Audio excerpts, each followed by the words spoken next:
Total quantity of matter remains as it is. मतलब कि ये thoughts are not abstract, they have atomic representation. यहाँ एक ही theory possible है, सर्वज्ञता। इसके सिवाय संभव नहीं। तो सारे के सारे विज्ञान अपने आगमों में कहीं न कहीं लिखे गए हैं। आइंस्टाइन ने जो हमें फॉर्मूला दी, energy is equal to mc square, वीटी से मैं अगर चेन बनाता हूँ तो चेन उत्पन्न हुआ, वीटी का नाश होगा और जो अंदर सोना है वो स्थिर रहेगा।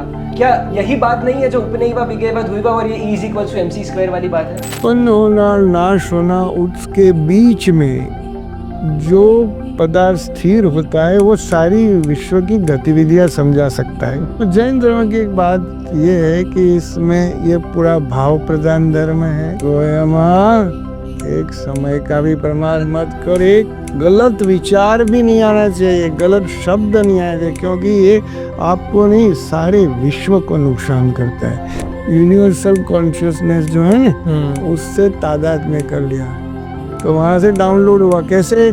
जैसे अपने आईफोन के अंदर क्या करते हैं आप, आई क्लाउड में जाते हैं कि नहीं जी, और सारा मटेरियल डाउनलोड करते हैं ना, वैसे वो लोग गए यूनिवर्सल क्लाउड में और वहाँ से पूरा मटेरियल डाउनलोड करके आपको यूं ही बता दिया। कैसे?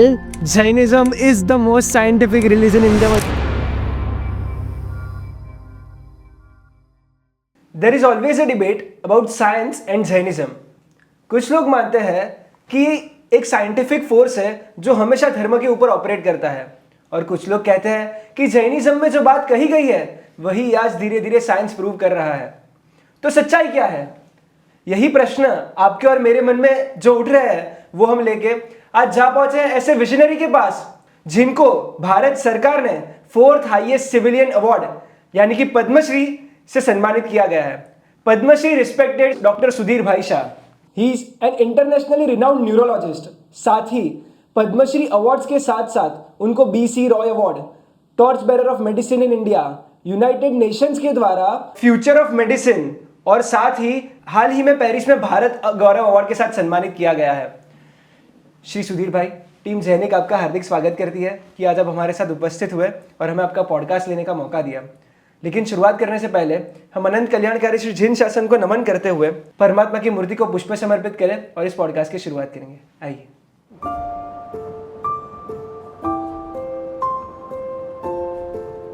सर, मेरा आज का सबसे पहला प्रश्न आपसे यही है कि हमने काफी बार सुना हुआ है Jainism is the most scientific religion in the world.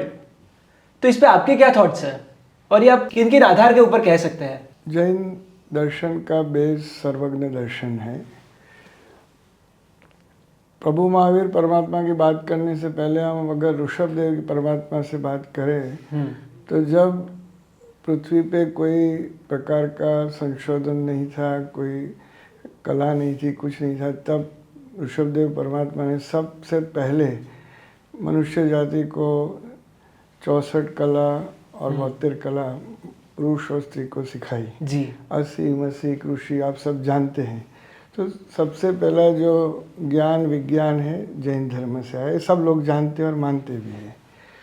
आज के काल में अगर आइंस्टाइन से लेके बड़े बड़े साइंटिस्ट की बात करें या दार्शनिक या साहित्यकार की बात करें, उन्होंने कहीं ना कहीं ऐसा लिखा है, कबूल किया है कि भाई जैन दर्शन जो है सबसे बड़ा दर्शन है, उसमें पूर्ण सत्य है। थियरी ऑफ एवरीथिंग जो कहते हैं वो जैन दर्शन में निहित है।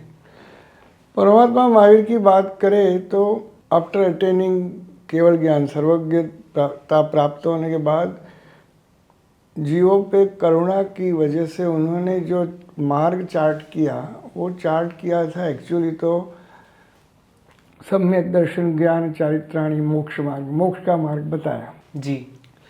पर ब्यूटी ये है कि वो मार्ग पे चलते हुए पहले तो शारीरिक स्वास्थ्य ठीक हो जाता है, मानसिक स्वास्थ्य ठीक हो जाता है, इमोशनल बैलेंस आ जाता है और साथ में आध्यात्मिक उन्नतियों के हर आत्मा परमात्मा हो सकती है।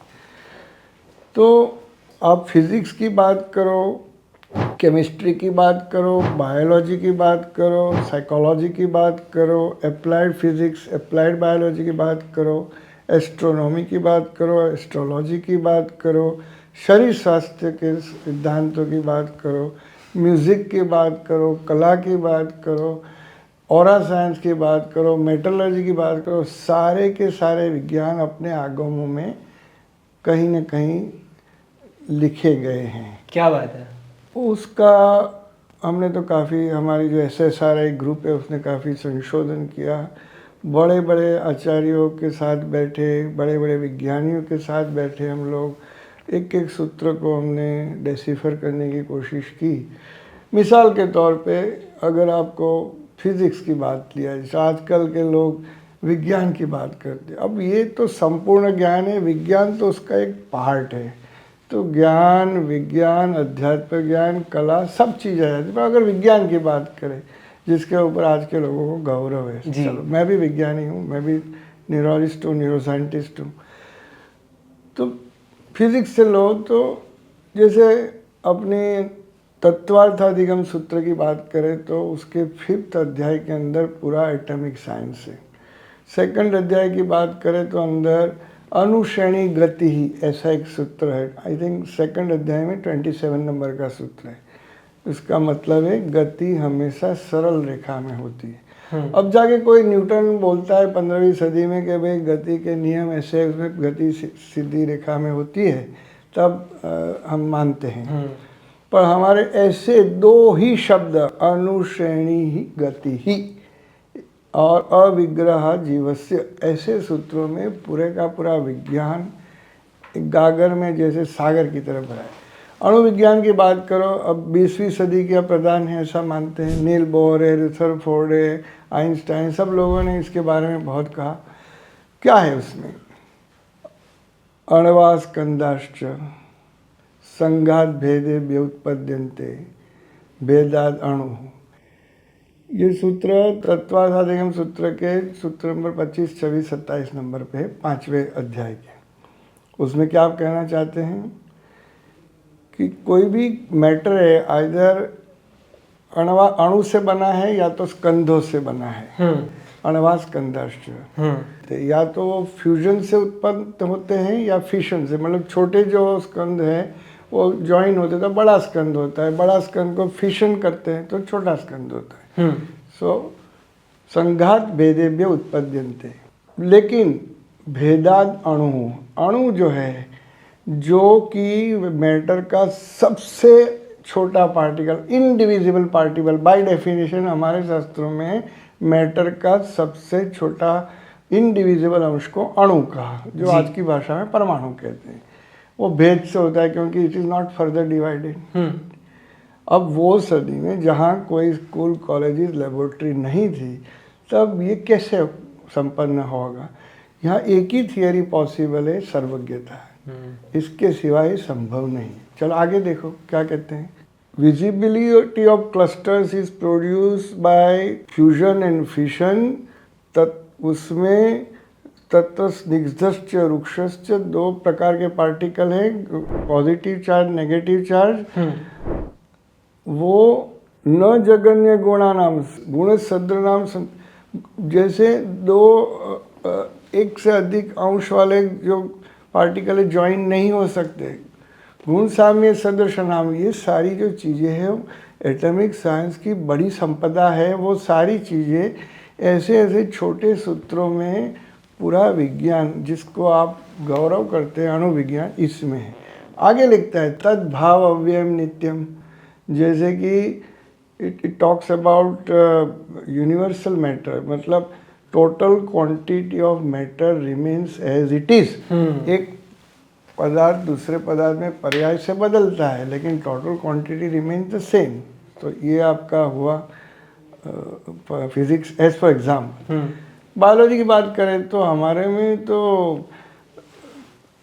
वनस्पति की बात हुई, वनस्पति में भी जीव है, उसकी संज्ञा बताई, उसकी लेश्या बताई गई, उसकी इंस्टिंक्ट भी है, संवेदना भी है, वो सारी चीज़ें। जैसे कि हमें जगदीश चंद्र बोस आके बताते हैं कि भाई वनस्पति में संवेदना है, तो हम मानते हैं, लेकिन ये तो हमारे शास्त्रों में संवेदना से आगे लिखा है कि उसमें लेश्या है। जैसे कि कंदमूल वगैरह में, जैसे वो ग्रहण करता है, संग्रह करता है, इसमें लोभ की वृत्ति है और ऐसे पदार्थ खाने से अपने में भी लोभ आता है।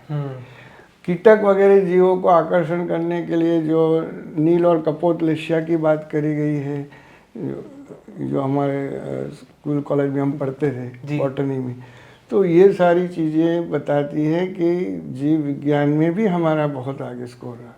साइकोलॉजी की बात करें तो बोलते हैं कि संगनिना समनस्का, जितना जिसका माइंड डेवलप होता है वो प्राणी ज़्यादा बुद्धिमान और ज़्यादा विकसित होता है।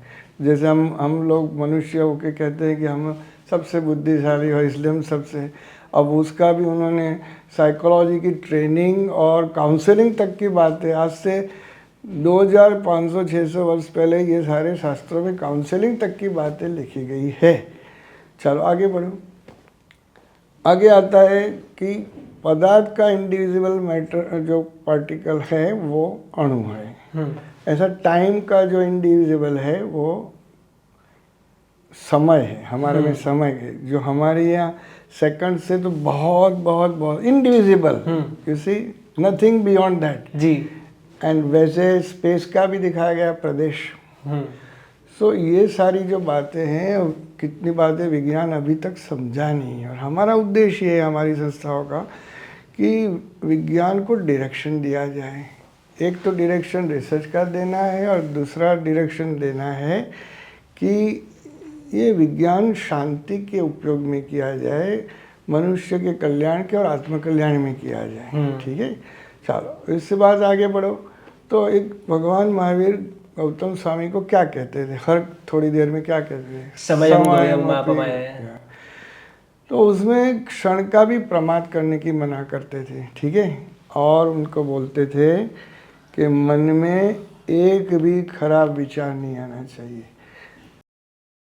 वाणी में एक भी कटु शब्द भी नहीं आना चाहिए, असत्य वचन भी नहीं आना चाहिए, अप्रिय भी नहीं आना चाहिए, सब बातें। तो उन्होंने वाणी के बारे में तो बहुत चीज़ें बताई।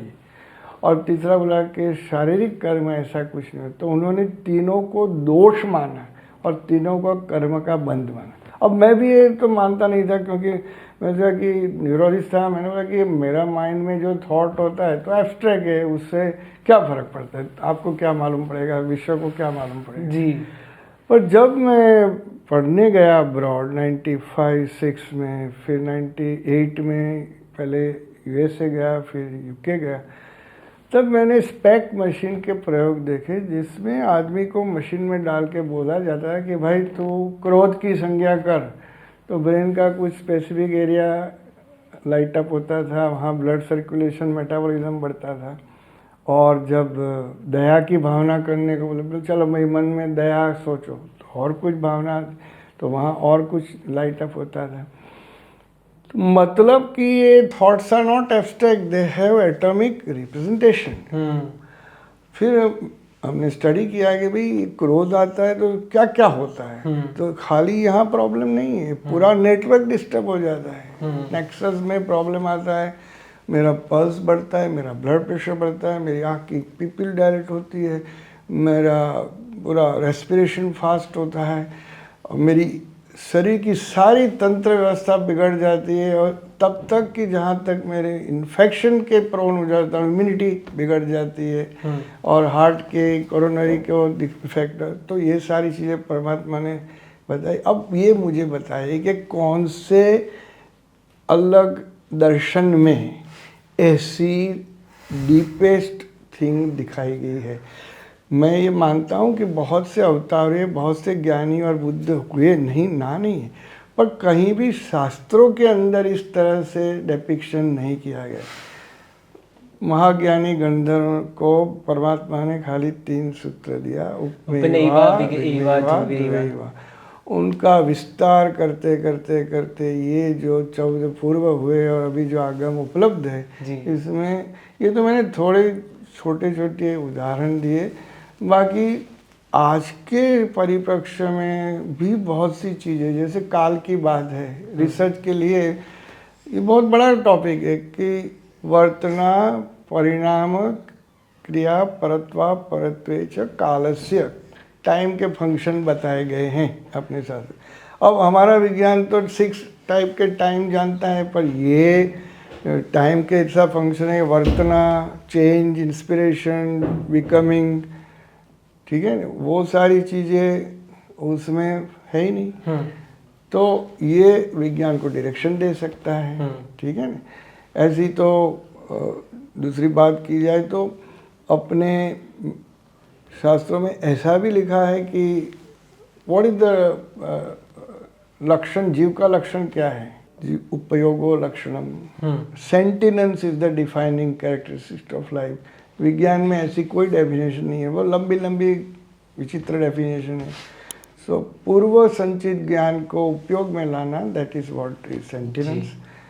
द्रव्यानुरक्त संग्रह में भी बहुत अच्छे अच्छे वर्णन है, और सबसे ज़्यादा महत्वपूर्ण आज के परिप्रेक्ष्य में ये है कि परस्पर उपग्रहो जीवानाम, जीव का फंक्शन एक्चुअली एक दूसरे को मदद करना है। बट इसके बारे में विस्तार से मैं आगे बताऊंगा। जी सर, आपने इतनी सारी, मतलब I think so Jainism is the most scientific religion in the world. I don't think so there can be any better answer to this. आपने बीच में कुछ बातें कही जिस पर मैं थोड़ा और आगे बढ़ना चाहूँगा। सर, आपने कहा कि भगवान ने हमें त्रिपदी दी, उपनयवा, विगयवा, ध्रुवैवा, और आज जो हमारे पास आइंस्टाइन ने जो हमें फॉर्मूला दी, E energy is equal to mc², तो एनर्जी जो है वो मास के कारण होती है, और वही अगर m को हम m इज इक्वल टू दे तो एनर्जी डिवाइड बाय c², तो मास जो है वो भी एनर्जी का फंक्शन है। सिमिलरली अगर उपनयवा यानी कि वस्तु उत्पन्न होती है, पदार्थ उत्पन्न होता है, विगयवा यानी कि नाश होता है, और ध्रुवैवा यानी कि वो स्थिर रहता है। जैसे कि आज मेरे हाथ में ये वीटी है, वीटी से मैं अगर चेन बनाता हूँ तो चेन उत्पन्न हुआ, वीटी का नाश होगा, और जो अंदर सोना है वो स्थिर रहेगा। क्या यही बात नहीं है जो उपनयवा, विगयवा, ध्रुवैवा और ये E is equal to mc² वाली बात है? वो भी है, इसको एक तरह से आप समझा सकते हैं, पर ये सूत्र तो बहुत डीप है। ये एक डेरिवेशन तो हुआ, लेकिन इसमें शाश्वत सा का संकेत है। देखो, बुद्धिज़्म में क्षणिकवाद है, शून्यवाद है, उसमें प्रतिपल पदार्थ उत्पन्न होता है, नाश होता है, पर उसमें स्थिरता की बात नहीं। वैदिक साइंस में भी कहीं ना कहीं ये चीज़ आती है कि भाई उत्पन्न होना, बीच में थोड़ा होना, पर जितनी विस्तार से जैनिज्म में कहा गया है उतना विस्तार कहीं नहीं मिला। उत्पन्न होना, नाश होना, उसके बीच में जो पदार्थ स्थिर होता है वो सारी विश्व की गतिविधियां समझा सकता है, सारे विश्व की गतिविधियां। अगर आप स्थिर तत्व नहीं माने तो आपको कोई चीज जो बन रही है, गतिविधियां हो रही है, कोई बता ही नहीं सकता। E is equal to mc² is one of the derivative, but there are lots of things जो प्रेजेंट काल में हो रहा है। वो सारी चीज़ें बताने के लिए आपको ध्रुव तत्व को मानना है, जो शाश्वत के साथ हमेशा तालमेल रखता है। इसलिए ये सूत्र को जितना चयन किया जाए वो कम है। जी, इस सृष्टि में आप नया मैटर ऐड नहीं कर सकते हो, जो है वही है, खाली उसका रूप बदलते रहता है, पर्याय बदलता है।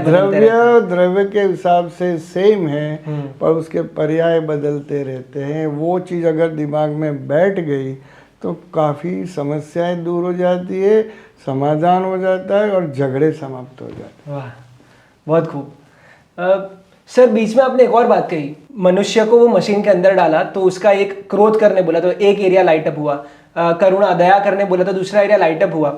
तो आज जो हमारे साधु साध्वी जी भगवंत है, उनको कहा जाता है निर्ग्रंथ।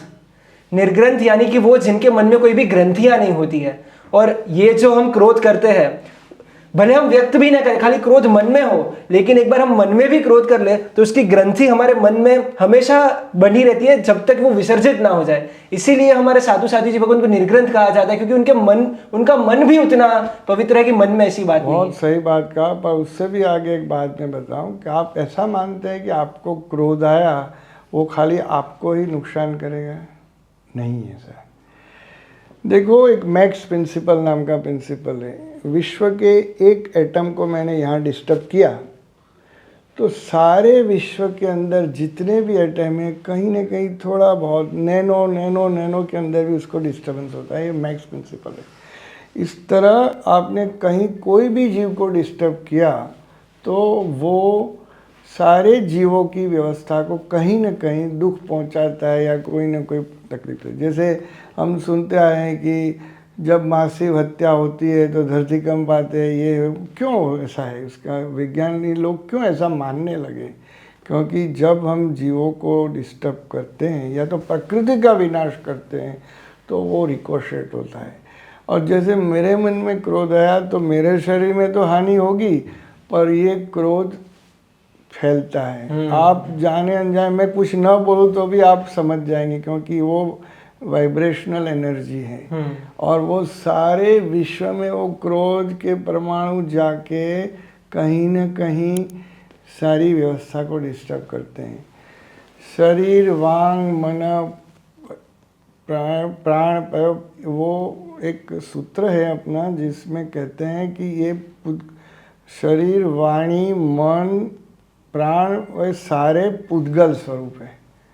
ठीक है। और मतलब ये कोई एब्स्ट्रैक्ट चीज़ें नहीं है, पुद्गल की वजह से है। और सुख दुख, जीवित मरणोत्सव, ये भी पुद्गल स्वरूप है। तो इसके लिए भगवान बार बार अपने गंधर्व जी को कहते थे कि गोयमा एक समय का भी प्रमाद मत कर, एक गलत विचार भी नहीं आना चाहिए, गलत शब्द नहीं आना चाहिए, क्योंकि ये आपको नहीं सारे विश्व को नुकसान करता है। अब ये जो बातें हैं मुझे बताओ कहाँ मिलेगी? आपके सवाल के प्रतिपक्ष में यही बात मैं रखता हूँ कि इतनी सूक्ष्मता आपको कहीं नहीं मिली। मैंने काफ़ी शास्त्र का मेरे हिसाब से जो भी थोड़ा बहुत हो सका, मैं कोई इतना ज्ञानी नहीं हूँ और बड़ा विज्ञानी भी नहीं हूँ, थोड़ा बहुत जानता हूँ। फिर भी जितना मैंने पढ़ा सुना, इतने महात्माओं से मैंने डिस्कशन भी किया, इतने पंडितों से मिला, विज्ञानियों से मिला, पर मुझे कहीं भी इतना ज्ञान नहीं मिला। अब मुझे पूछोगे भाई परमात्मा कितना डीप जानते थे? शब्दों की रचना के बारे में, शब्दों की राग रागिणी के बारे में। जैसे आप जानते हैं कि परमात्मा महावीर देशना मालकोंस में देते थे, तो मालकोंस राग से पत्थर भी पिघल जाता है। आपने अगर वो पिक्चर देखा होगा अनारकली या मुगल आजम, ऐसे में कि आता है लास्ट जो फाइट होती है बिटवीन तानसेन एंड वो, उसमें उसने मालकोंस राग गाया है जी, और उसमें वो बिल्कुल पिघल जाता है और पानी बन जाता है। वो क्यों ऐसा होता है? तो मालकोंस में इतनी ताकत, ऐसे हर एक चीज़ में ताकत है शब्दों में। परमात्मा ने मालकोंस इसलिए लिया क्योंकि प्राणियों के मन में जो भी अशांति है वो सब दूर हो जाए और करुणा का भाव आए, इसलिए उन्होंने किया। तो इतनी छोटी छोटी बातों भी आप देखो तो हर एक चीज़ के अंदर साइंस है। ऐसी विज्ञान और ज्ञान अलग करना मुश्किल है। जब आप पूर्ण ज्ञान की बात करते हैं तो उसमें ज्ञान विज्ञान अलग हो ही नहीं सकते। ये जिसकी बुद्धि कुंठित है वो लोग ऐसा बोलते हैं कि इसमें ज्ञान है, इसमें विज्ञान। अरे भाई, ये लोग गए नहीं कॉलेज स्कूल, पर क्या किया उन्होंने? यूनिवर्सल कॉन्शियसनेस जो है ना, उससे तादाद में कर लिया। तो वहाँ से डाउनलोड हुआ। कैसे? जैसे अपने आईफोन के अंदर क्या करते हैं आप, आई क्लाउड में जाते हैं कि नहीं जी, और सारा मटेरियल डाउनलोड करते हैं ना जी, वैसे वो लोग गए यूनिवर्सल क्लाउड में और वहाँ से पूरा मटेरियल डाउनलोड करके आपको यूं ही बता दिया। कैसे? हस्ता कमलकवत, हाथ में आंवला है तो कैसा दिखते, बोल सकते हैं कि ऐसा ऐसा है, ऐसा परमात्मा ने बताया। अब आप उसमें क्या शंका कर सकते हैं? वो जो बोले वो सत्य था, है और रहेगा। और जो हम आज नहीं जानते हैं उनको जानना चाहिए, उसका वैज्ञानिक तरीके से रिसर्च करना चाहिए शंका करने के बदले। वो सम्यक दृष्टि का एक अंग है। समझ रहे आप? जी सर, वाह, शाश्वत सत्य है वो, एब्सोल्यूट ट्रूथ, शाश्वत सत्य, सुपर साइंस। वाह sir, what a brilliant perspective कि अगर आपके मन में क्रोध आता है तो इसका मतलब ये नहीं है कि क्रोध से सिर्फ आपको नुकसान होगा, ये आपके मन में जन्मा हुआ क्रोध समग्र विश्व को नुकसान करने की कैपेसिटी धराता है। और यही बात, यही चीज बार बार प्रभु महावीर ने अपने सबसे पहले शिष्य गुरु गौतम स्वामी, जो द्वादश शांगी के सर्जक थे, 50,000 शिष्यों के गुरु थे, उनको भी बार बार जो कोई चीज दोहराई हो ना प्रभु ने, तो वो एक ही चीज थी कि हे गोयम, तू एक क्षण का भी बर्बाद मत कर। तो सर, ये जो हमारा अभी तक का कॉन्वर्सेशन रहा है, उसके एक चीज तो बहुत साफ है, बहुत क्लियर है कि Jainism is the most scientific religion. और क्या, अगर मैं आज इसको देखता हूं कि नोबेल प्राइजेस आज जो दिए जाते हैं, तो वो रिसेंटली जो भी जितना स्टडी मैंने किया है, जो भी साइंटिस्ट को नोबेल प्राइजेस मिले हैं, उनकी जो रिसर्च थियरी या रिसर्च पेपर्स होता है, उनके ट्रेसेस हमें कहीं ना कहीं जैनिज्म के प्रिंसिपल्स में मिलते हैं। फॉर एग्जाम्पल, योशिनोरी ओशुमी, जिनको 2016 में नोबेल प्राइज दिया गया उनकी ऑटोफैजी में रिसर्च के कारण, जहां पे उन्होंने बताया कि fasting once in a 15 day helps the body cells to rejuvenate and thereafter these cells help combat the diseases like cancer, diabetes etc. तो सर, हमारे शास्त्रों में तो प्रभु ने कितने सालों पहले कह दिया था कि 15 दिन में एक बार 14 के दिन आपको उपवास करना चाहिए। आपको ये बताना जरूरी है कि नोबेल प्राइज एक नहीं, अनेक जैन शास्त्रों के सिद्धांतों में निहित है। जैसे कि जगदीश चंद्र बोस की बात करें तो वनस्पति की संवेदना की जो बात है वो तो अपने शास्त्रों में लिखी हुई है जी। अणुविज्ञान के जो बहुत से बड़े प्रिंसिपल हुए वो भी थे। अभी 2016 का प्राइज वाई ओशुमी का और 2017 का जेफरी और यंग और रोशपा का जो है सर्काडियन रिदम वाला, वो प्राइज भी नोबेल प्राइज जो है वो इसी सिद्धांतों के पर मिले हैं। ये बात पे आओ, उसके पहले मैं आपको ये बताना चाहता हूँ कि ये माध्यम के जरिए कि हमारे पास ये सारी चीज़ें थी और बहुत सी और चीज़ें हैं, लेकिन उसके लिए जो हमें करना है वो रिसर्च करना है, क्योंकि आज का आदमी विज्ञान की भाषा समझता है। हम अगर ऐसा बोले कि ये तो मिलने के बाद हम बोले कि हमारे शास्त्रों में लिखा है, it does not make much sense to us, ठीक है ना। एक बात ज़रूर है कि हमें अपने शास्त्र में विश्वास बैठता है, अपने युवाओं को बैठता है, अच्छी बात है, पर आइडियली तो रिसर्च की बहुत ज़रूरत है। और रिसर्च के लिए क्या चाहिए, जिस तरह की हाईएस्ट लेबोरेटरी चाहिए, मॉलिक्यूलर साइंस, बायोलॉजिकल साइंसेस और क्वांटम साइंस वगैरह की जो लैब्स है वो अपने देश में उपलब्ध नहीं है। सो हमारे जो विद्यार्थी प्रदेश में हैं, जो साइंटिस्ट प्रदेश में, उनको मेरा अनुरोध है ये माध्यम के जरिए कि आप लोग ऐसे सूत्र के जिसका अभी तक विज्ञान के साथ तालमेल नहीं है उसमें जाके रिसर्च करो और उसी के ऊपर ध्यान देना चाहिए। अब बात करो अपने फास्टिंग की। अब ओशुमी क्या कहता है, ध्यान से समझने की कोशिश करो। वो कहता है कि शरीर के अंदर बिलियंस ऑफ सेल्स है, ठीक है। मैं जहाँ तक जानता हूँ 5 इंटू ट्रिलियन, 5 उसके रेस पे 13 0 इतने सेल्स है जी। अब वो सेल्स के अंदर कांस्टेंट जन्म मृत्यु की प्रक्रिया चलती रहती है। एक तो हमारा शरीर का जन्म होता है, वैसे हर क्षण प्रति क्षण हम जिंदा होते मरते हैं सेल के जरिए। रोज मिलियंस ऑफ सेल्स मरते हैं, ठीक है। और मरे हुए सेल का क्या होता है, वो रेस्पिरेशन में कार्बन डाइऑक्साइड की वजह से या स्किन से या कोई रास्ते यूरिन वगैरह के रास्ते से चले जाते हैं जी। और वो प्रक्रिया ऑटोमेटिक है। गोबल होते हैं, उसके ऊपर में सेल की मेम्ब्रेन लगती है, फिर उसको गोबल करके दूसरे जो हेल्दी सेल है वो डेड सेल को खा के रिमूव करते हैं, वो डेब्रिस बनता नहीं। इसमें एक्सरसाइज वगैरह का भी रोल है, ठीक है। तो जब हम रोज सुबह शाम खाना खा करते हैं तो क्या होता है कि हमारी सारी एनर्जी वो मेटाबॉलिज्म के प्रति फोकस हो जाती है। ये जो डेड सेल है रिमूव करने के लिए जो फोकस और एनर्जी चाहिए वो मिलती नहीं है। तो कभी ऐसा होता है कि ये सेल डेब्रिस जमा होने लगता है और जमा होने की वजह से फिर वहाँ ट्यूमर का ग्रोथ, कैंसर ग्रोथ वगैरह होता है, या फिर लाइफस्टाइल डिजीज जैसे कि ब्लड प्रेशर, डायबिटीज़ होता है, या तो कोरोनरी वगैरह होता है। मतलब सेल का रिमूवल होना बहुत अहम प्रक्रिया है और उसमें फास्टिंग करने से हमारी एनर्जी फोकस डेब्रिस को रिमूव करने में होती है। That is why he called it autophagy. Cell अपने आप को दूसरे डेब्रिस को खा जाता है, that is autophagy. This is a very important thing. Cancer को प्रिवेंट करने के लिए ये ज़रूरी है, और कैंसर वाले दर्दियों को अगर ऑटोफेजी किया जाए तो उनको काफ़ी फ़ायदा होता है। ऐसा ही ब्लड प्रेशर, डायबिटीज़, ओबेसिटी, बहुत से रोगों में इसका है।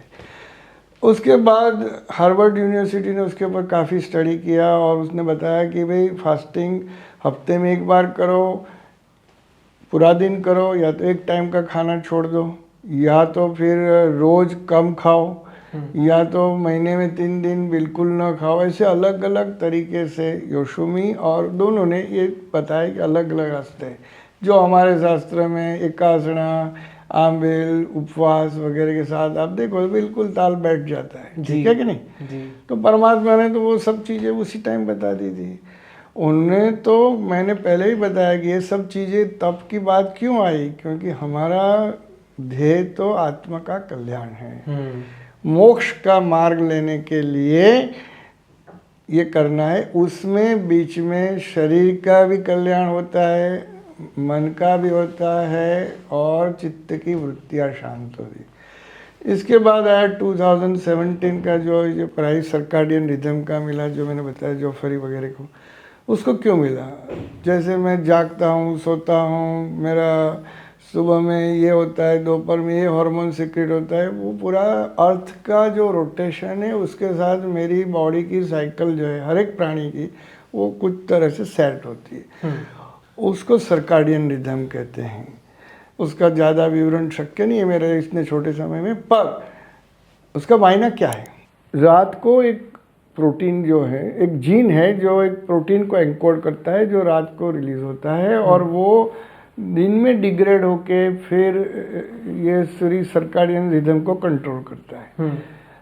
अगर आप रात को खाओ, रात्रि भोजन करो या दिन रात खाते ही रहो, तो ये सर्काडियन रिदम डिस्टर्ब हो जाती है। तो you fall prey to blood pressure, diabetes, cancer और बहुत सी बीमारियों को। तो ये सर्काडियन रिदम को अच्छा रखने के लिए भी आपको रात को नहीं खाना है, 14 घंटा 16 घंटा फास्टिंग रखना है, जिसको इंटरमिटेंट फास्टिंग शब्द दिया गया। वो हार्वर्ड वालों ने भी इसको प्रमाणित किया कि शाम को 6 बजे भट्टी बंद करो, दूसरे दिन 9-10 बजे चालू करो। 16 आवर्स फास्टिंग जो करता है उसका वेट लॉस होता है, ब्लड प्रेशर चला जाता है, डायबिटीज चला जाता है। वो मैं नहीं कहता हूँ, हमारे पूरे इतने पेपर्स आ गए उसके ऊपर कि आजकल क्या hottest topic in medicine is intermittent fasting for cure of so many disease, ठीक है ना। सो ये सारी चीज़ें तो हर जगह अपने शास्त्रों में है, पर मुझे एक बहुत चीज़ इम्पोर्टेंट बतानी जरूरी लगती है यहाँ पे। आपको ये सवाल नहीं हुआ कि हमारा मोक्ष मार्ग की बात है, तत्वाधिगम सूत्र का पहला सूत्र ही है कि सम्यक दर्शन ज्ञान चारित्राणी मोक्ष मार्ग, तो उसमें ये फिजिक्स, केमिस्ट्री, बायोलॉजी क्यों बीच में लाए तुम लोग? जी सर। आपने सोचा क्यों ऐसा हुआ? देखो, मोक्ष किसका है? जीव का है ना। तो जीव के बारे में जानना चाहिए ना जी। तो उसको बायोलॉजी पढ़ना पड़ता है। मैं जीव हूँ, दूसरे कितने जीव है, कितने 84 लाख है कि नहीं है, क्या है, किसके प्रकार है, हम हायर है कि in the evolution where are we. So पूरा जीव शास्त्र आता है। फिर सवाल आता है कि जीव का बात आई तो जीव के सिवा क्या क्या है? तो फिर आया अजीव, पुद्गल वगैरह, जो 5 काल वगैरह, धर्म क्यों लाना पड़ा? क्योंकि जीव की अपेक्षा और क्या क्या है इधर, वो समझना पड़ता है। ये थियरी ऑफ एवरीथिंग कहाँ से आती है मैं बताता हूँ आपको। ये डेरिवेशन है, बड़ी फॉर्मूला है। फिर वहाँ से बात आती है कि भाई जीव का मोक्ष करना है तो मोक्ष कहाँ है और कहाँ से कहाँ जाने का है? तो गति आती है। इसलिए गति के नियम आते हैं, समझ गए। और यहाँ पुद्गल की बात आई तो फिजिक्स पढ़ना पड़ता है कि भाई ये गति भी बात है और हम इंटरेक्शन तो हमारा पुद्गल के साथ है। आपने जब ये एनर्जी की बात छेड़ी तो एनर्जी की बात है, तो पूरा एनर्जी का साइंस लेना पड़ता है। फिर आप कहेंगे भाई गति हुई, नियम भी लेके गति सीधी रेखा में होती है, पर वो कहाँ जाना है? यहाँ से मैं हूँ तो मुझे मोक्ष कहाँ है? ऊपर है, तो कहाँ से पसार होना है? तो I need to know cosmology, ठीक है ना, पूरा विश्व का विज्ञान लेना पड़ता है, समझ रहे हैं आप जी।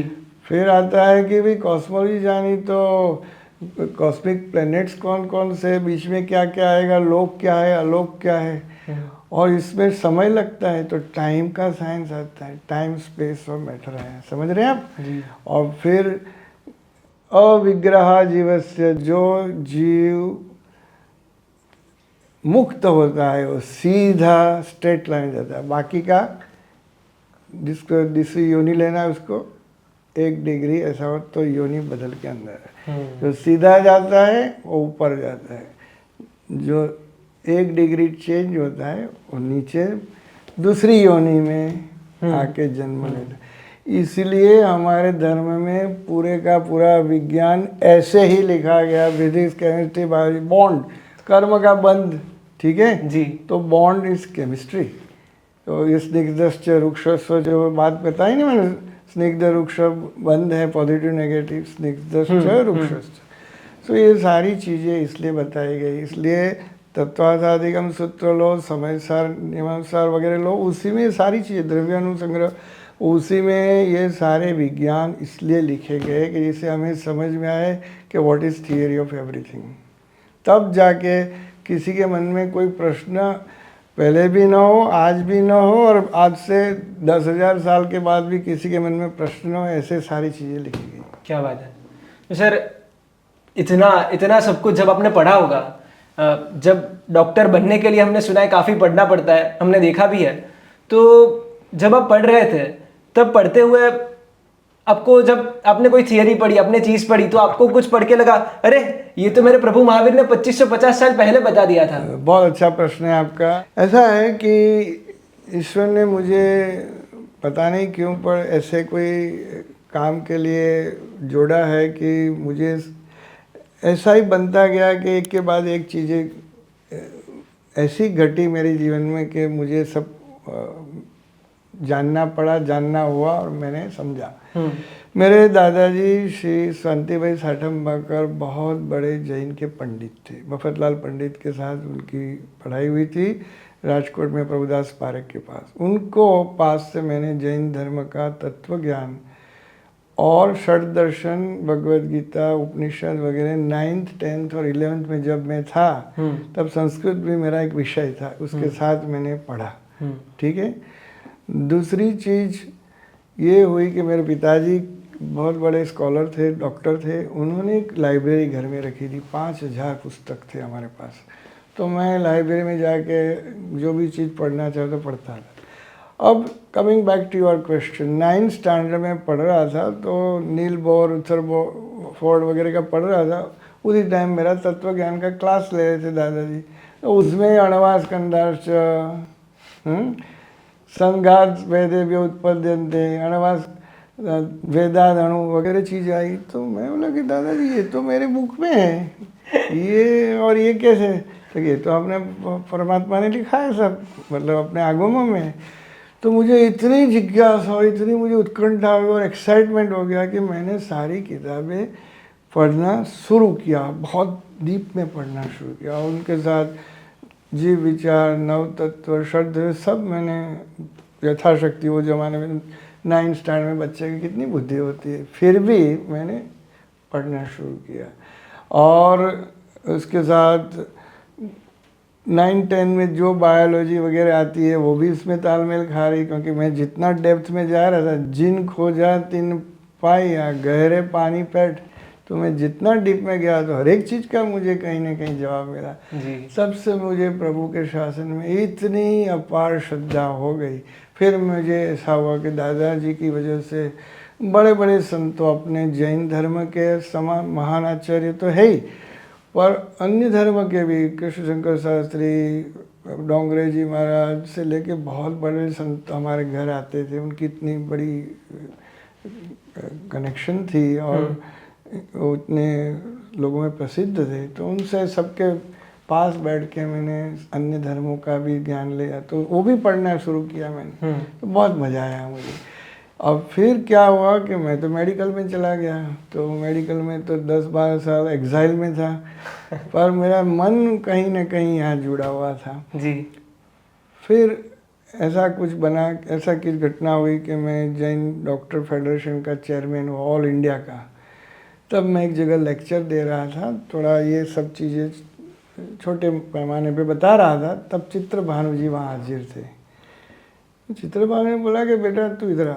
लेक्चर के बाद मुझे बैठाया बाद में, बोला तू एक काम कर, मेरा क्या करना है, नॉर्थ अमेरिका में जैना करके एक संस्था है, उसमें तू आ और वहाँ ये उसको और संवार के पूरा विज्ञान और लेके वहाँ आ, और वहाँ मैं तेरा 2 लेक्चर रखवाता हूँ। जैसे आ गया गुरु जी को। क्यों, मैंने बोला क्योंकि हमारे जैन युवान आज धर्म से विमुख हो रहे हैं, चादर चढ़ाने लगे, किसी को कंकु चढ़ाने लगे हैं, ये वो करने लगे, धर्म प्रति उनकी श्रद्धा चली गई है, क्योंकि उनको ये लगता है कि जैन धर्म में विज्ञान नहीं है, ये नहीं है, वो नहीं है। इतना सारा तूने मेहनत किया है तो why don't you come too. तभी से मेरी यात्रा शुरू हुई वापस, और मैंने सारे बड़े बड़े विद्वानों पंडितों से मिलना शुरू किया। एक एक सूत्र को खोलते खोलते खोलते इतने पढ़ना हुआ, मज़ा से पढ़ा मैंने। एक बाजू इतनी हैवी प्रैक्टिस चल रही थी, दूसरी बाजू ये बड़े प्रभु का काम है ऐसा मान के मैंने ये काम शुरू किया, तो बहुत मज़ा आया। जी, जो मस्ती से आपने पढ़ा है वो शायद आपकी आंखें आज हमें बता रही है। सर, जो बीच में हमने बात कर रहे थे, जो योशिनोरी ओशुमी वाली 15 दिन में एक बार का फास्टिंग, तो हमारे शास्त्रों में व्रत बताया गया, ऊणोदरी व्रत। तो क्या इसमें भी हम वही लॉजिक अप्लाई कर सकते हैं कि अगर आज ऊणोदरी व्रत यानी भूख है जिससे 1 या 2 रोटी कम खानी, अगर आज मैं पेट भर के खा लेता हूँ तो मेरी बॉडी का जो एनर्जी है, जो सेल्स है, उसको फोकस डालना पड़ता है उसके डाइजेशन पे, फिर मुझे नींद आती है कि मुझे कुछ और करना पड़ता है। और अगर मैं ऊणोदरी व्रत पालन करता हूँ तो मेरा नेचुरल सिस्टम कंटिन्यू रहता है। ये आपका लॉजिक बराबर है, वो वन ऑफ द डेरिवेशन है, पर उसके अलावा भी परमात्मा तो हर एक चीज़ के पीछे मन को देखते थे, तो मन का निग्रह एक बड़ी बात आती है।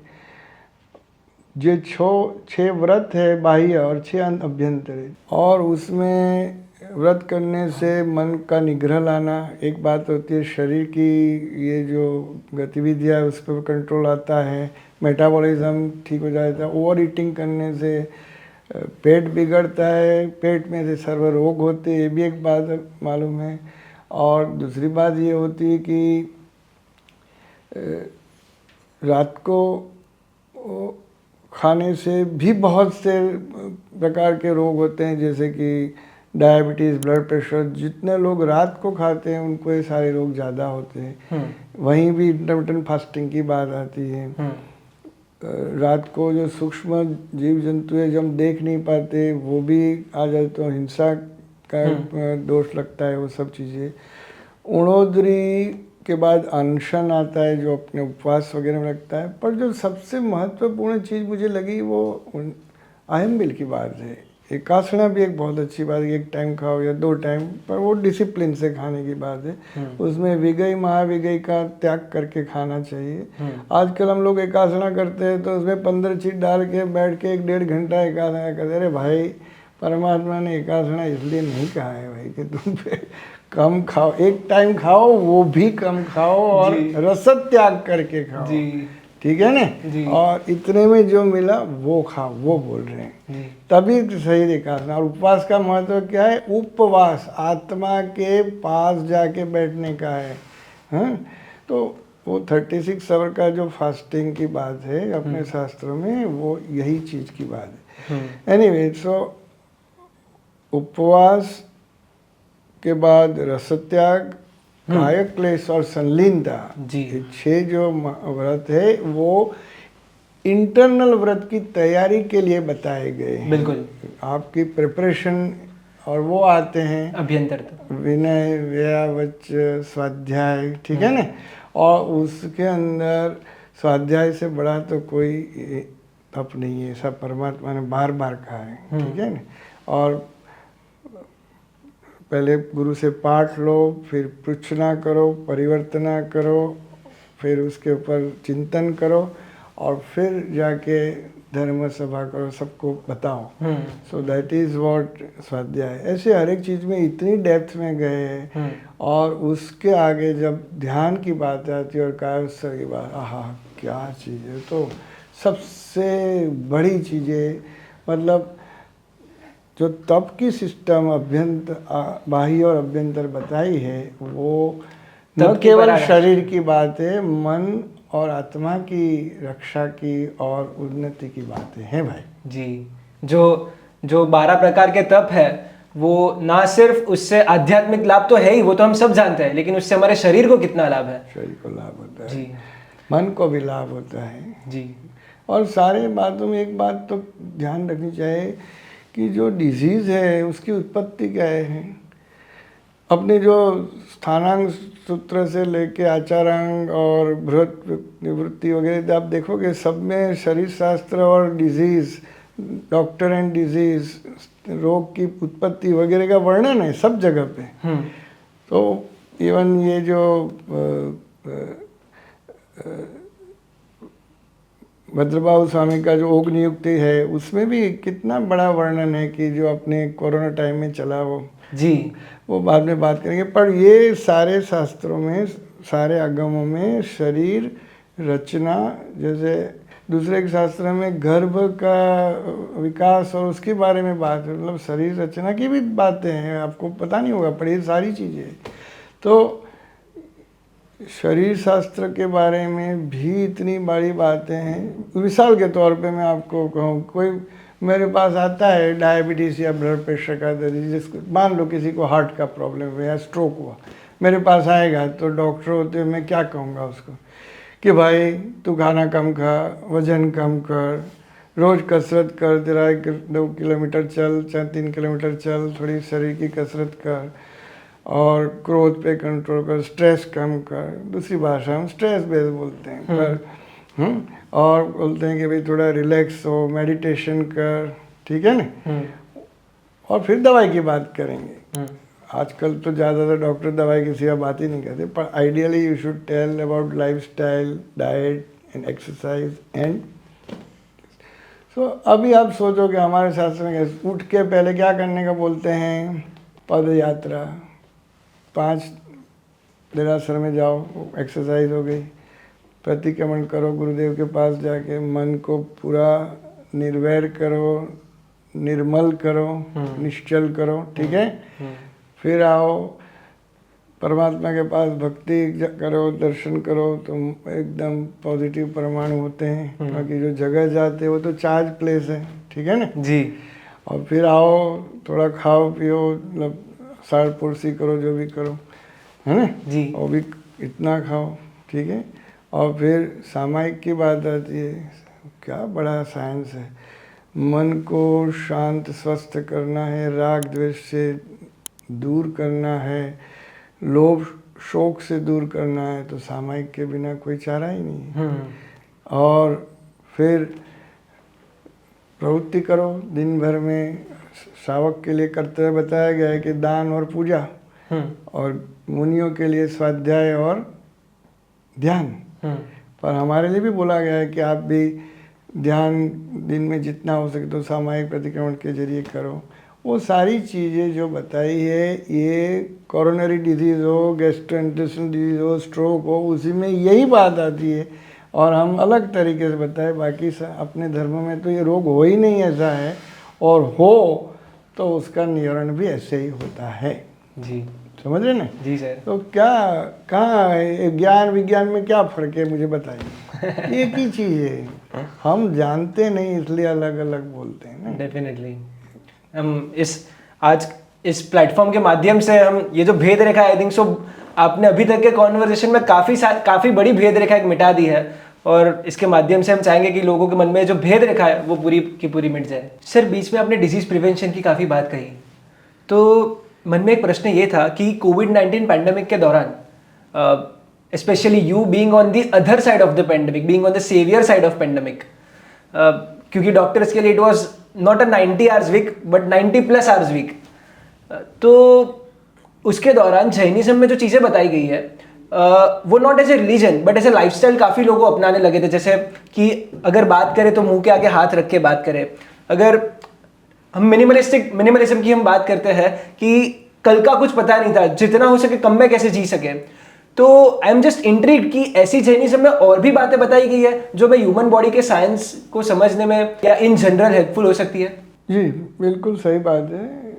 जब कोविड पैंडेमिक चला तब मुझे गुरुदेव ने योग निरुक्ति ग्रंथ की कुछ पेजेस भेजी थी। उसमें आप जानते हैं वो आचार्य भद्रबाहु सूर्य ने लिखा था, जो हालांकि उस टाइम के लास्ट चौथपूर्वी में जो थे उसमें वो थे, चंद्रगुप्त के वो गुरु थे जी।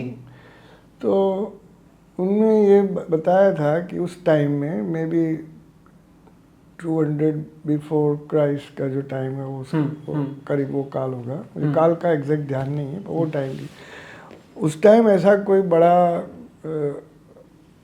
पेंडेमिक चला था, तो उसमें उसका वर्णन है और उसमें बताया था कि ऐसे टाइम में क्या करना चाहिए।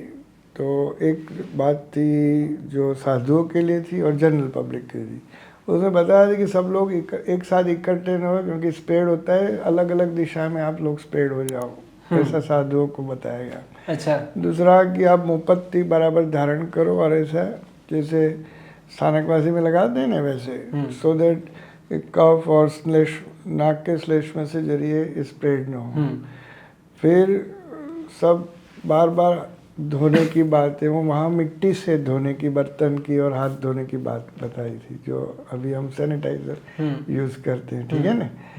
ऐसी और ऐसे ग्रस्त जो मुनि थे उसकी शुश्रूषा में क्या क्या ध्यान करना, उसके सेवा करने वाला की गुण कैसे होने चाहिए, उसको खुद को क्या ध्यान रखना चाहिए, सारी चीज़ें उसमें इतनी बड़ी तरह से बताई है। और अब तो जानते हैं कोविड में हमारा सूत्र यही था SMS, तो सोशल डिस्टेंसिंग, मास्क और सैनिटाइजेशन, ठीक है ना। वो सारी चीज़ें वहाँ मुझे मिली, मुझे बहुत कुछ। फिर उसके ऊपर मैंने एक आर्टिकल भी लिखा था उसका परिप्रेक्ष्य लेके। तो जैन धर्म में कार्डियक डिजीज़ के बारे में तो मैंने बताया कि पदयात्रा से लेके जो चीज़ें, न्यूरोलॉजिकल डिजीज़ के बारे में भी काफ़ी चीज़ें जुड़ती है, ऑलमोस्ट सेम है, पर उसके साथ माइंड का रोल और खुराक के अंदर ज़्यादा ध्यान देने की बात कही गई है।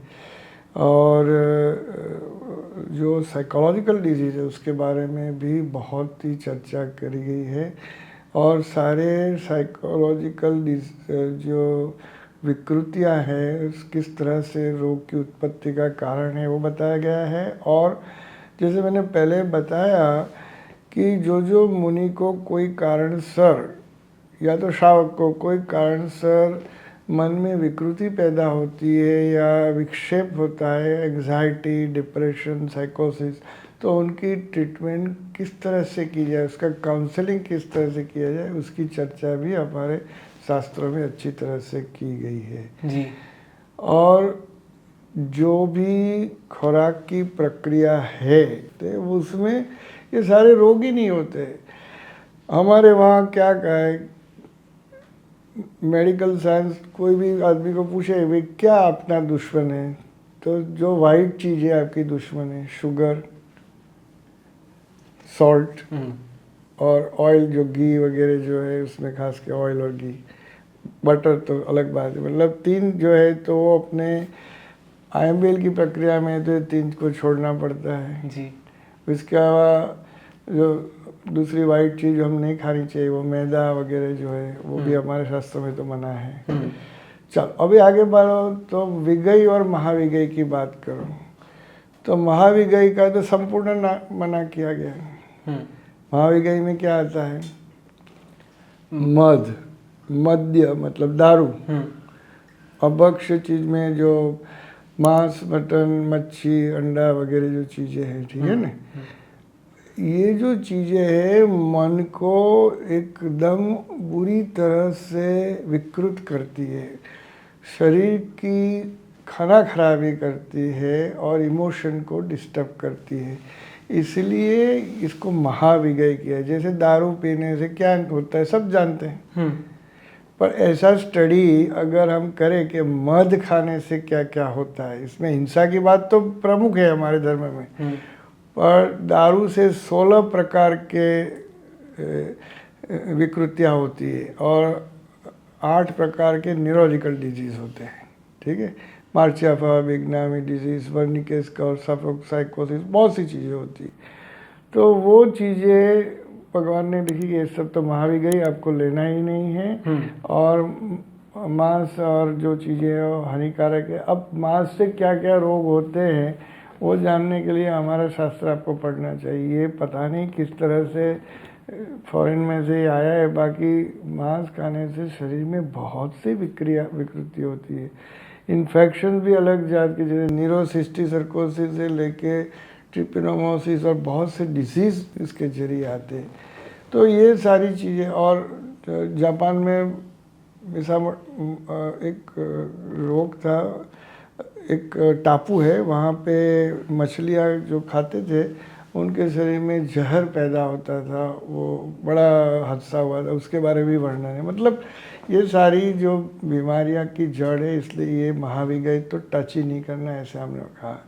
और विगय में एक बताया गया है कि स्वीट ऑयल इंक्लूडिंग जगरी, उस टाइम में जगरी ज़्यादा थी, और जो तली चीज़ें जो है, ये चार छः प्रकार की चीज़ें जिसमें स्वीट ऑयल और ये सभी चीज़ें आती है, दूध मतलब मिल्क प्रोडक्ट्स, तो वो खाने की मना नहीं करा, पर उसको बहुत कंट्रोल में रखने को बोला है।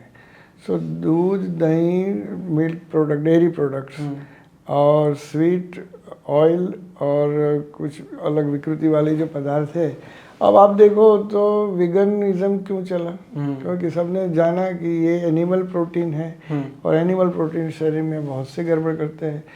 जिसको अल्सरेटिव कोलाइटिस, क्रोन्स डिजीज़ है, जिसको डायबिटीज़ कंट्रोल नहीं होता है, जिसको ओबेसिटी ज़्यादा है, और कोई ऑटोइम्यून डिजीज़ है, कैंसर है, मल्टीपल स्क्लेरोसिस है, उन सब के अंदर डॉक्टर अल्टीमेटली ये बोलते हैं कि भाई काम कर, तो मिल्क और मिल्क प्रोडक्ट बंद कर दे, ठीक है ना। तो ये चीज़ों के पीछे भी इतना प्रिवेंशन एस्पेक्ट के लिए विगय को हो सके उतना कंट्रोल करो, महाविगय को तो संपूर्ण त्याग करो।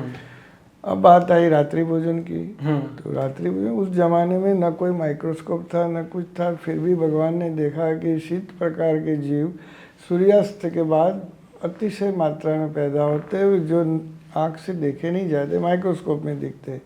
तो उन्होंने बोला कि वो तो सर्वज्ञ थे, उन्होंने बोला कि भाई रात्रि के टाइम सूर्यास्त से पहले आप खाना खा लो, हो सके तो लगभग वेड़ा है वाड़ू की दुए वो अपना अतिचार है नहीं करवाना, इसको पहले खा लेने का है। साथ में क्यों? क्योंकि वो जंतु पैदा हो जाते हैं। तो वो लाइट नहीं थी, वो बात नहीं थी, वो नरी आँख से दिखते नहीं। कुछ धर्म वाले बीच में चर्चा करते थे कि ये तो लाइट नहीं थी, अब क्या है, ऐसा नहीं। ये बहुत कॉमन काउंटर होता है रात्रि भोजन का। तो ये नहीं है भाई, ये शीत जीव की रक्षा की बात है। अपने शरीर में ऐसे जीव जंतुओं को डाल के ये कोई नरकागार थोड़ा बनाने का है, ये कोई मुर्दागर है, इसलिए भगवान ने मना किया, समझ रहे हैं। और उससे ज़्यादा तो मैंने बताया सर्काडियन रिदम वाली बात बताई, ये जो बात बताई आपको 16 आवर्स की फास्टिंग इंटरमिटेंट फास्टिंग, वो सारे के बारे में रात्रि भोजन को निषेध हो गया। मेटाबॉलिज्म के लिए भी देखो कि जो रात को खाते फिर हम सो जाते हैं, तो अपना चयापचय होता ही नहीं है, यहाँ डफ के पड़ता है, इसलिए ओबेसिटी होती है, समझे ना जी। तो कोई प्रकार से ये रात्रि भोजन सेट नहीं हो रहा है। और सबसे ज़्यादा ब्रह्मचर्य का जिसको पालन करना है, ज्ञान प्राप्ति करनी है, प्रज्ञा लेना है, उसको तो रात्रि भोजन कोई हिसाब से सेट नहीं होता है। जितने भी अन्य धर्म के भी जो हैं ज्ञानी योगी, वो कभी शाम के बाद नहीं खाते हैं, समझ गए ना, वो भी सभी यही करते हैं। सो ये बहुत से और भी कारण है, पर मैंने आपको कुछ समझाया कि इस कारण से। तो अपने धर्म के अंदर ये सारी चीज़ें, डाइट की बात हो, एक्सरसाइज की बात हो, या माइंड की ट्रेनिंग की बात हो, ये सारे प्रिवेंशन एस्पेक्ट के लिए, और फिर उसके ऊपर तप आया, तो और निग्रह कर दिया, जैसे एक लेवल ऊपर चले गए, एक टाइम खाया नहीं खाया, उधर उणोदरी किया, फिर रस त्याग किया, आज मुझे खाली 3 ही आइटम लेनी है, आज मैं मीठी चीज़ नहीं खाऊंगा, ऐसा सब बहुत हर लेवल पे ऑब्स्ट्रक्शन डाल के इतना निग्रह वाला धर्म है। तो जैन धर्म की एक बात ये है कि इसमें ये पूरा भाव प्रधान धर्म है, पूरा विनय प्रधान धर्म है, विज्ञान प्रधान धर्म है, और उसमें ध्यान एक मुख्य अंग है। इतनी बात अगर आप समझ लो तो सब परिप्रेक्ष्य समझ आएगा कि जैन धर्म में क्या बात आती है। और जिस धर्म में कर्मवाद की बात है, अनेकांतवाद, सापेक्षवाद की बात है, उसका वो तो ज्वेल है। अपने पास जो कर्मवाद है वो इतना डेप्थ वाला है कि जिसकी कोई तुलना ही नहीं हो सकती। और जो अनेकांत का ज्वेल है, कोई जगह पे विश्व में कोई दर्शन में नहीं पाए। जैसे एक जगह मैंने पढ़ा था कि कुल मिला के 363 दर्शन है आज की तारीख में, उसमें ये वाद का इतनी सटीक तरीके से निरूपण जैन धर्म के सिवा कोई जगह पे मैंने देखा नहीं। अनेकांतवाद और स्यादवाद, वाणी में जो आता है स्याद, और अनेकांत दृष्टि में आता है, समझ रहे ना जी। सो ये सारी चीज़ें आती है। और अनेकांत और स्यादवाद का अपने रोगों के साथ बहुत ही संबंध है। जो आदमी अनेकांत में स्थित होता है वो कभी आग्रह दुराग्रह नहीं करता, इसलिए उनकी मन की वृत्ति शांत रहती है, इसलिए उसको स्ट्रेस और एग्रेशन नहीं होता। समझे, ये सारी चीज़ें लिंक है जी सर। आप जितना सोचोगे उतना और मजा आएगा। क्या बात है, क्या बात है ना, सच में क्या बात है सर। फूड हैबिट्स की जो आपने बात कही, आज काफ़ी स्पेशली यंगर जनरेशन में और काफ़ी सबके मन में ये प्रश्न होता है कि जैनिज्म में कितनी सारी फूड रिस्ट्रिक्शन है, रात को नहीं खाना है, द्विदल नहीं होनी चाहिए, ये नहीं खाना है, बाहर का नहीं खा सकते, घर का खाओ तो बेटर। तो आर दिस एक्सेसिव और आर दिस हेल्थ ओरिएंटेड? वापिस एक बात समझ लो कि ये सारी चीज़ें मोक्षगामी बातें हैं। उसका मूल हेतु आत्मा का दमन करने का है, उसके लिए मन का निग्रह जरूरी है। पर ये इतनी ब्यूटीफुल चीज़ है कि उसके साथ शरीर का कल्याण हो जाता है। और ये परमात्मा ने ये सब चीज़ें देखी कि रात्रि भोजन में ये शीत जीव होते हैं, द्विदल खाने से तत्कालिक सम्मूर्छिम जीव होते हैं, ये सारी चीज़ें उन्होंने जानी। अब विज्ञान धीरे धीरे वो सब चीज़ें जान रहा है, जानेगा।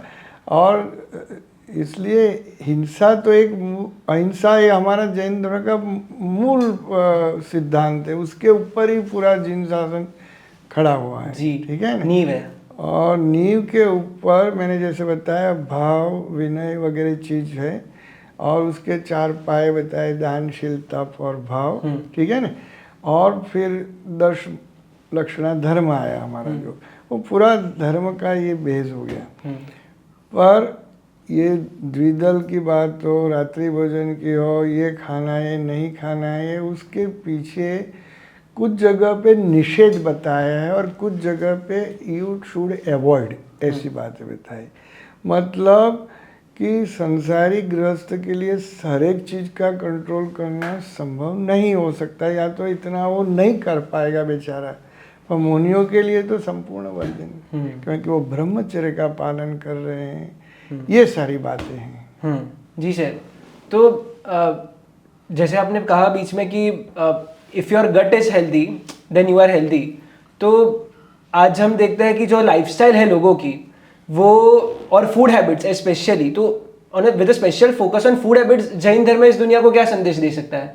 कम खाओ, गम खाओ, और खाने में जो हमारे व्रत बताए हैं उसका पालन करो।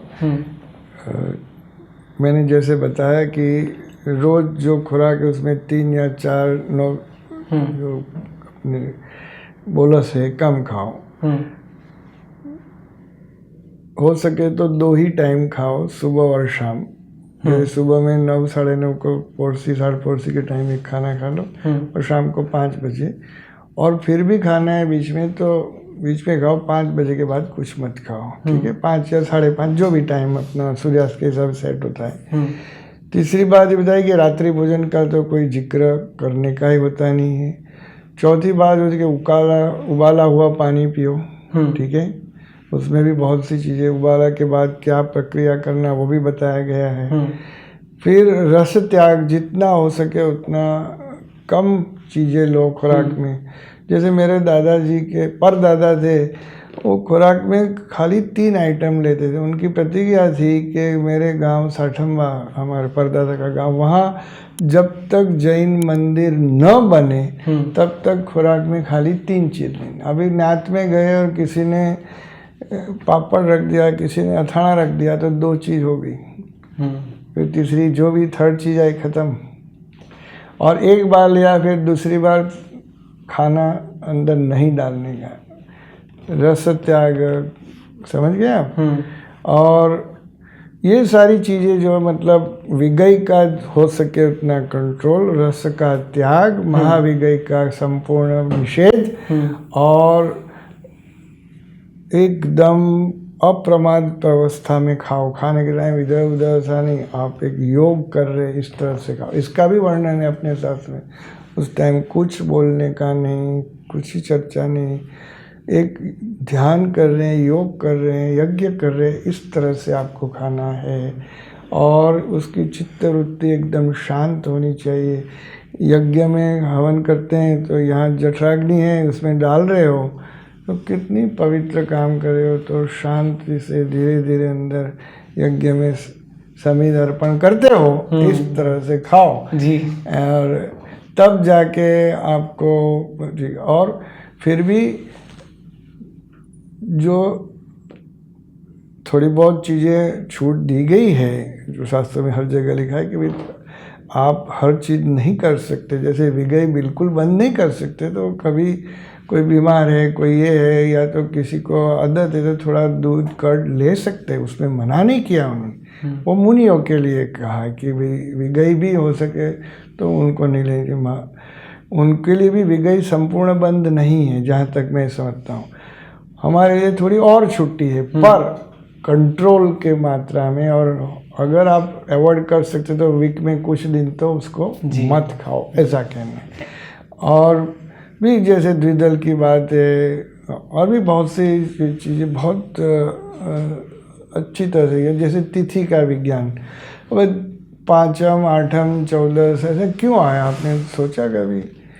हमारे बॉडी में पीएच के जो प्रकार है उसमें थोड़ा दिन के बाद एसिड बन जाता है, अल्कली बन जाता है। तो जैसे आपने गन्ने को देखा है, बीच में साठा आता है, तो ये तिथि, ये पर्व है, उसमें थोड़ा देर 5म 8म ऐसा साधा है, तो ब्रेक, स्पीड ब्रेक करें, वहाँ भाई ठहर जाओ।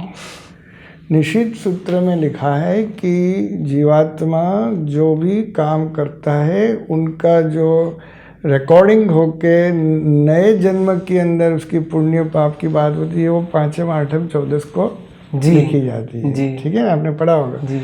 तो इस दिन में तो आपको बहुत केयरफुल रहना है, नए कर्म नहीं बांधने, इसलिए खुराक में सचित्त चीज़ों का त्याग और लीलोत्री का, इसलिए कि और उसमें पीएच का balance is one of the most important factors. उसके लिए मैं जब जेडीएफ में चेयरमैन था तो हमने काफ़ी कॉन्फ्रेंसेस की थी 4 साल में, अभी बाद में भी हुई।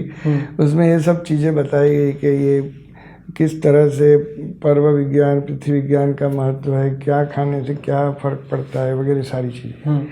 पर मूल बात तो ये कि ये विगई वगैरह खाते हो तो आपका कोलेस्ट्रॉल बढ़ता है, डायबिटीज़ कंट्रोल बिगड़ता है, स्ट्रोक होता है, कैंसर होता है, ये सब चीज़ें तो महत्वपूर्ण है।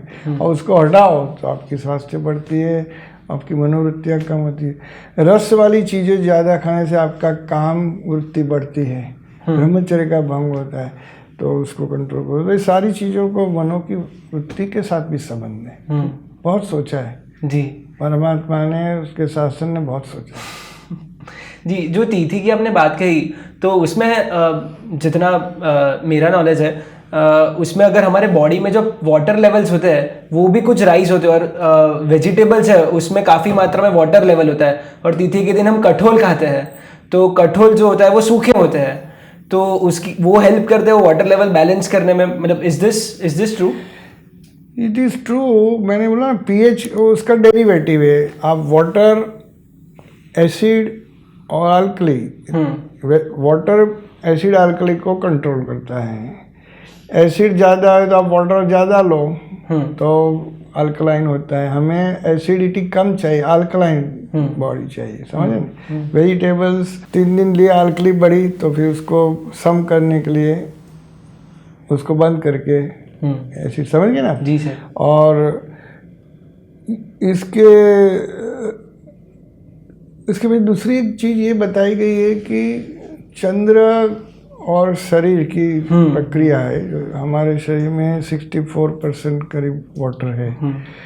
तो जैसे जैसे तिथि का ऊपर जाना नीचे जाना होता है तो वाटर की मात्रा कम ज़्यादा होती है। जैसे समंदर में भी भरती और ओट आती है। पूनम के आसपास हमारा सबसे ज़्यादा अमास के टाइम हमारा पानी वाटर कम हो जाता है, इसलिए हमारी लाइफ का वाइटलिटी फोर्स अमास के आसपास करेगा। हम बोलते हैं कि 14 अमास भारी है, क्यों ऐसा बोलते हैं? क्योंकि हमारी जीवन की जो शक्ति है, प्राण शक्ति है, वो 14 अमास में कम होती है। समझ रहे हैं? ऐसा है जी। आज जहाँ पूरी दुनिया एक मेंटल हेल्थ के पैंडेमिक से गुजर रही है, सुसाइड रेट्स बढ़ रहे हैं चारों ओर, तो ऐसे में जैन धर्म के पास इसका कोई सल्यूशन है? मनुष्य के दुखों का कारण क्या है? मनुष्य आज इतना व्यग्र क्यों है सुसाइड करता है? मेरी आदमी के प्रति अपेक्षा ये थी, मेरी इच्छा ये थी, मेरी इच्छा की पूर्ति नहीं हुई, मुझे जो चाहिए वो नहीं मिला, और प्रिय की प्राप्ति और प्रिय का वियोग हुआ, इससे हम दुखी हैं। मोह के 2 पुत्र है, एक राग और द्वेष। वस्तुओं की वजह से उसको अर्थ ध्यान हुआ और व्यक्ति की वजह से रौद्र ध्यान है। हम अगर कर्मवाद और अनेकांतवाद सीख जाए तो ये समझ जाएंगे, बहुत क्लियर हो जाता है कि भाई ये आदमी तो जेलर है, मुझे कोई आदमी पीड़ा देता है तो वो तो ऊपर से ऑर्डर है इसलिए पास ऑन करता है, वो बेचारा थोड़ा वो तो निमित्त है। मन और आत्मा को अलग करके साक्षी भाव में आ जाओ। बहिरात्मा से अंतरात्मा और अंतरात्मा से परमात्मा होने की प्रक्रिया ध्यान से ही उपलब्ध है। दुख का नाश का भी उपाय दिया है और अंतर के सुख का उपाय तो अद्भुत दिया है। अब उससे ज़्यादा क्या चाहिए? मेंटल हेल्थ का अगर कुछ सॉल्यूशन है तो वो है जैनिज्म।